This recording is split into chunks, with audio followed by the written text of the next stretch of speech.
Good morning. Let's dive into the interview on mole checks and skin cancer awareness. Here's the first question.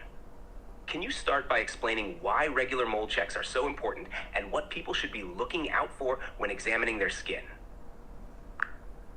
A great question, thank you. So we are talking about two things here. One is when you ask me to tell what they need to look for on their skin, that is one approach, which is the less effective approach, because in this case we are relying on the lay person's ability to spot anything.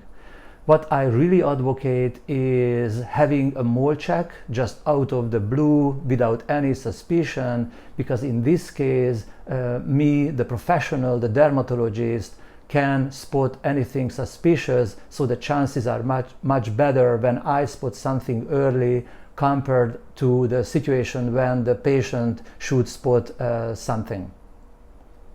That makes a lot of sense. Having a professional check can catch things much earlier. So, with that in mind, how often would you recommend someone get a mole check, even if they don't notice anything unusual on their skin?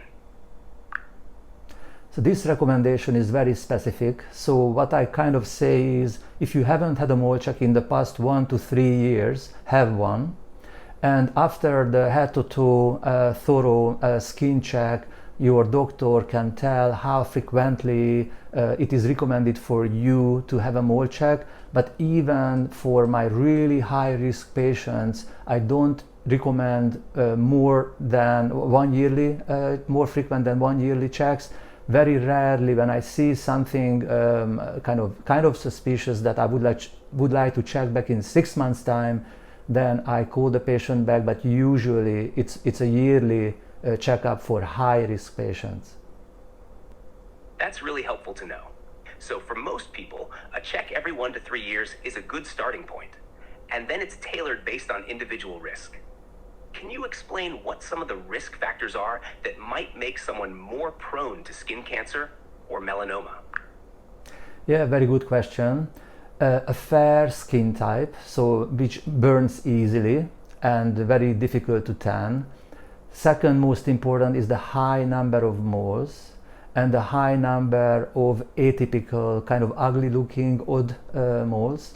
Also, genetic factors are important, so whether there were skin cancer and melanoma in the family history, and also the extent of sun damage, so how much chronic cumulative sun damage you have had throughout your life so far. So probably these are the most important factors can determine someone's risk.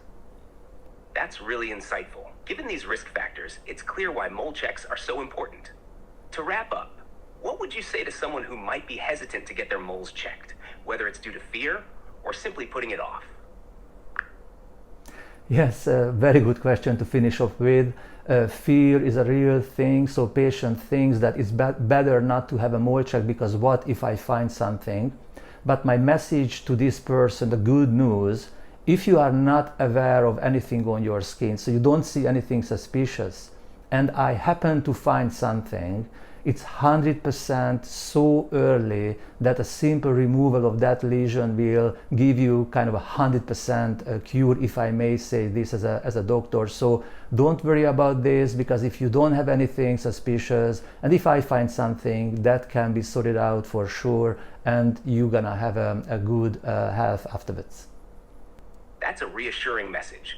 Early detection really can make all the difference. Thank you so much for sharing these important insights on mole checks and skin cancer awareness. It's clear how crucial it is to stay on top of this for long-term health. Absolutely, and also I want to mention that if you have a mole check and I say it's all clear, the peace of mind that you're gonna have afterwards, and plus the information, the additional information I'm gonna give you through during the visit, is gonna be a real positive and a real value for you to go on. Thank you very much, ChatGPT, for the interview. It's been a pleasure talking to you. Thank you. It's been a pleasure speaking with you as well. The information you shared will definitely help people understand the importance of mole checks and staying proactive about their health. Have a great day, and I look forward to chatting again soon.